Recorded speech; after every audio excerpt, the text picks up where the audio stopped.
سلام دوستان، نازنینم، یاشار هستم و شما چنل آرتیمیاش تریدر رو دارید ببینید، دانشگاه ارز دیجیتال و فارکس. امیدوارم از هر جای این کره خاکی تصویر منو میبینید حال دلتون عالی باشه و آرزو میکنم اگه حال دلتون هم خوب نیست به زودی زود به کمک خدای مهربون حال دلتون عالی باشه، چرا که شما لیاقت داشتن آرامش تو قلب و روحتون رو دارید. خب دوستان عزیزم، تو این ویدیو میخوام به دو تا موضوع بپردازم. یکی این که خب اخیراً در مورد نوبیتکس خیلی صحبت شده، در مورد اون صحبت میکنیم و از اون مهمتر در مورد این که همستر شایعاتی که در موردش به وجود اومده میگن خب اسکمه و اتفاقات داخلی که داخلش اتفاق افتاده و میگن که یک سری مشکلات داخلی به وجود اومده. در مورد این مفصل صحبت خواهیم کرد که واقعا موضوع چیه و از اون بدتر اون خبره که یه پسر بچه 16 ساله تو اصفهان بعد شنیدن این شایعات و خبرها اومده خودکشی کرده و اینا. بسیار بسیار ناراحت کننده است. حالا نمیدونم چقدر این خبر موثق هستش، ولی قبل اینکه بپردازم به این موضوع ها، دقیقاً 1.5 ماه پیش 2 ماه پیش من قبل اینکه اصلا به این ایردراپ ها بخوام بپردازم، هدف از خلق شدن این ایردراپ ها و فعالیت این ایردراپ ها رو داخل این ویدیو ساختم. دقیقاً 2 ماه پیش. اوکی، و تیترش هم به این صورت بود، نوشتم کلاهبرداری تا سرگرمی. اوکی، و از یک دیدگاه یک تریدر اومدم این ایردراپ ها رو مورد بررسی قرار دادم. یه نکته رو بهتون اضافه بکنم. تو این 13 سالی که توی کریپتوکارنسی و فارکس فعالیت میکنم، تو حوزه‌های مختلفش، از ترید و خرید و فروش و ایردراپ و داو و همه چی دیفای همه چی، بیش از 80% ایردراپ ها کلاهبرداری بودن. و من داخل این ویدیو که تقریبا فکر میکنم هفته پیش 2 هفته پیش بود اومدم معرفی کردم بهتون 12 کلاهبرداری رایج دنیای ارز دیجیتال رو توضیح دادم. تویی که دوست عزیز با این از طریق این ایردراپ ها با دنیای ارز دیجیتال آشنا شدی، باید این 12 کلاهبرداری رو دقیق بدونی اگه قراره تو این بازار واقعا فعالیت بکنی و درآمد داشته باشی. اوکی، من تو اون ویدیو اشاره کردم که این ایردراپ ها فقط هدفشون اینه که مردم رو با ارز دیجیتال آشنا بکنن. حالا در این بین از این ایردراپ ها مثل نات کوین یه سودی هم میدن که مردم رو جذب بکنن. اوکی، و همه این ایردراپ هایی که بعد از نات کوین اومدن تحت شعاع نات کوین بودن. اون ویدیو رو حتما ببینید. من دیگه نمیخوام حرفای تکراری بزنم، چون بعضی از دوستان خب داخل این چنل هستن و حرفای تکراری براشون خیلی جالب نخواهد بود.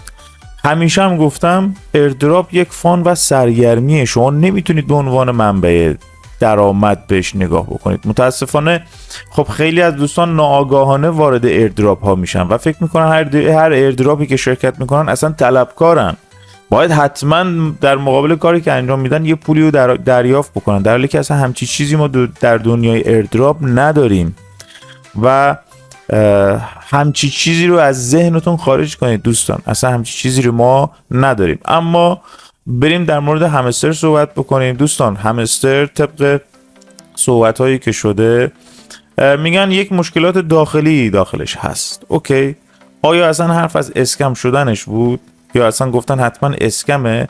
ببینید دوستان، همیشه بعضی از پروژه‌هایی که خیلی بزرگ میشن دشمن براشون پیدا میشه و این نکته رو یادتون نره. تلگرام به واسطه تونکیپر و نات کوین و به اضافه فرگمنت اومد بالا و جایگاه خیلی خوبی پیدا کرد و خود دروف هم میدونه که خود این ایردراپ ها باعث شد که واقعا یه رشد خیلی خوبی داشته باشه. اخیراً دیدید دیگه چقدر از دوستان اطرافتون وارد تلگرام شدن. اوکی، و خود دروف هم با همستر یک بدبستونی داشته و میدونه که اگه بخواد همستر بره تلگرام هم خواهد رفت. حداقل نخواهد رفت، نصف از کاربراش میرن. همه به خاطر همین همستر خیلی هاشون اومدن تلگرام. کیا تلگرام استفاده میکردن؟ خیلی از جامعه مردم ما تلگرام خیلی استفاده نمیکردن و یهو میبینی سیل عظیمی از مردم وارد تلگرام شدن. اوکی، پس این موضوع یادتون نره. حالا یک مشکلات داخلی ممکنه برای هر پروژه‌ای به وجود بیاد، ولی دلیل بر اسکم بودنش نیست و شاید اصلا یه دونه دیگه از اون حربه‌هایی باشه که بخوان کاربرا رو حذف کنن که بتونن ایردراپ کمتری بدن، بیشتر برای خودشون نگه دارن و از این حربه‌ها خیلی زیاده. پس هیچ خبر موثقی مبنی بر این که این پروژه اسکم شده ما ندیدیم و فعلا وجود نداره. فعلا که همجوری خیلی خوب داره پروژهش داره میره جلو و من الان 100% نمیگم که این اسکم نیست و کلاهبرداری نیست. 50-50 همیشه گفتم، هر پروژه‌ای هم که معرفی میکنیم گفتم، از اون موقعی که خواستیم تو ایردراپ ها فعالیت بکنیم این موضوع رو اشاره کردیم و اولین ویدیو من این بود که دوستان اگه میخواید تو ایردراپ فعالیت بکنید با دید باز وارد ایردراپ بشید.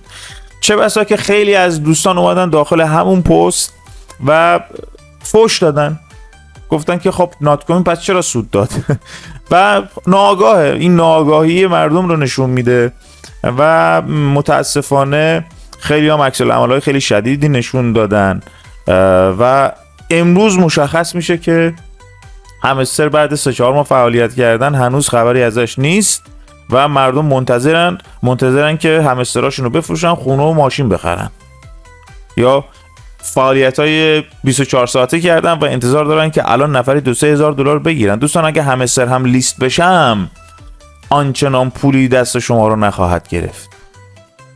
پس دوستان یه مقدار دیدگاهتون رو به ایردراپ ها عوض کنید. من توی تک تک ویدیوهایی دارم اعلام میکنم.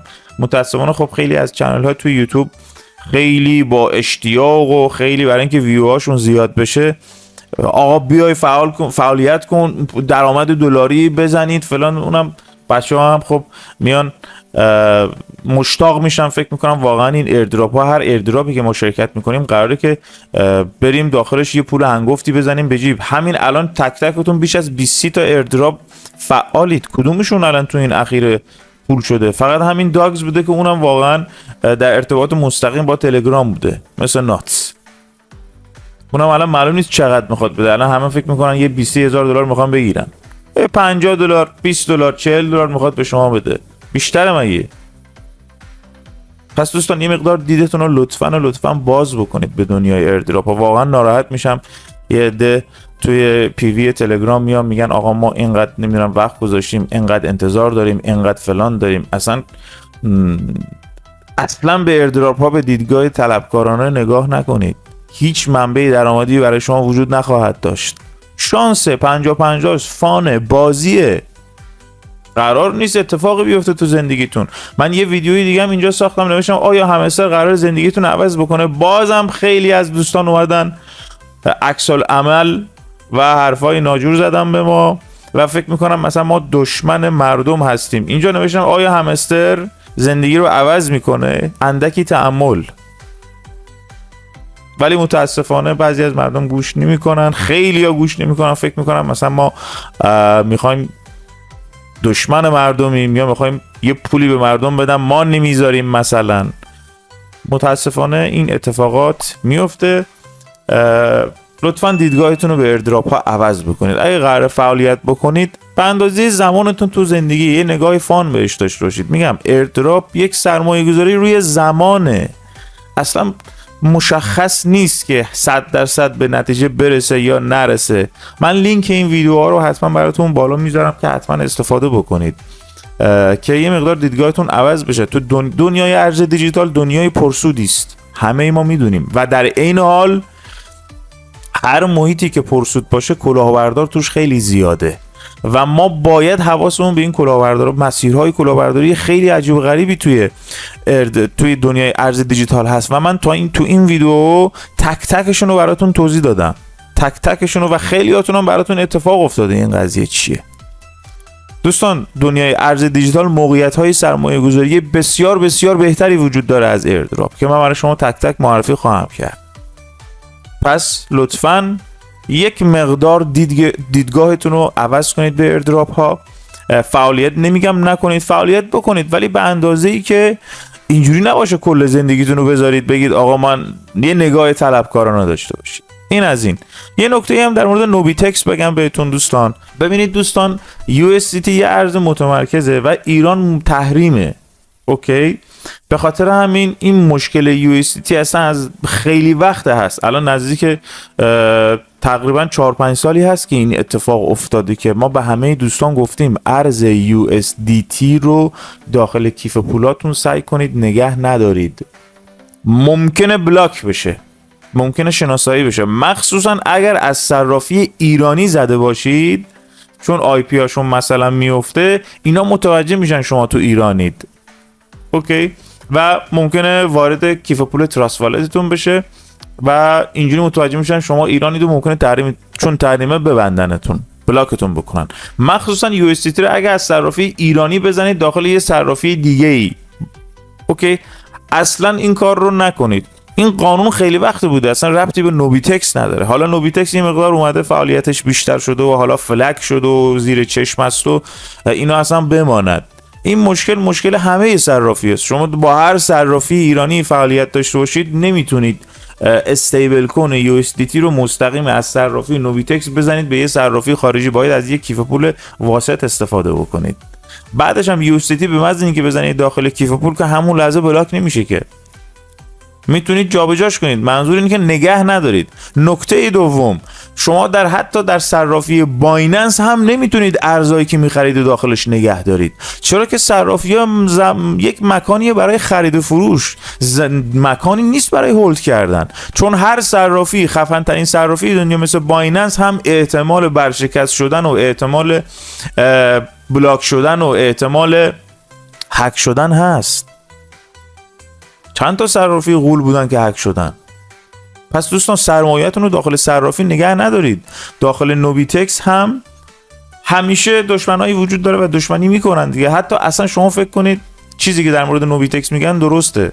ما قرار نیست داخل نوبیتکس چیزی هولد داشته باشیم که نگران باشیم. ما میخوایم یه خرید بزنیم، سریع برداشت بزنیم، بریم دنبال کار زندگیمون. کاری نداریم به نوبیتکس. که وقتی داخل صرافی شما یه ارزی رو میخری، فقط داره عدد به شما نشون میده. مالکش شما نیستی، مالکش زمانی است که شما اینو انتقال بدی به کیف پولتون. و آموزش کیف پول تراست والت هم برای شما گذاشتم دیگه، که این کیف پول تراست والت و خود نوبیتکس هم برای شما گذاشتم. شما هر صرافی ایرانی کار بکنید این مشکل داره. اصلا این داستانا نیست. اینا یه مقدار دارن حالا شیطنت میکنن که مردم رو از نوبیتکس بکشن، چون میدونن که نوبیتکس خیلی کاربر زیاد داره. میخوان از اون بردارن بندازن توی در واقع بکشونن طرف صرافی‌های خودشون. این دشمنی هم وجود خواهد داشت. در مورد همستر هم همینه.